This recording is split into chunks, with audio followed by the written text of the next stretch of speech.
बिस्मिल्लाहिर्रहमानिर्रहीम।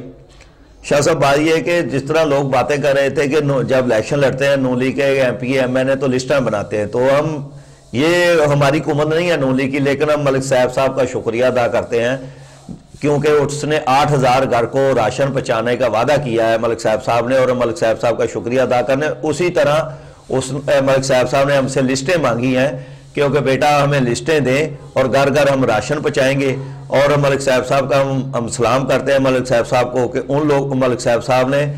इस मुश्किल घड़ी में अपने हल्के के लोगों का साथ नहीं छोड़ा और बढ़ चढ़ कर अपने कारकुनों को उसने हुक्म किया है कि बेटा आप घर घर जाएं, लोगों की लिस्टें बनाएं और लिस्टें बनाकर मुझे बताएं कि किसके पास राशन नहीं है, उनके घर में हम राशन पहुँचाएंगे। तो बड़ी बात है, हमारी हुकूमत तो नहीं है लेकिन फिर भी हम मलिक साहब की अजमत को सलाम करते हैं जो घर घर के लोगों की लिस्टें मांग रहे हैं और राशन पहुँचाने का वादा कर रहे हैं हमारे साथ, और बहुत जल्द लोगों के घर राशन चला भी जाएगा इंशाल्लाह।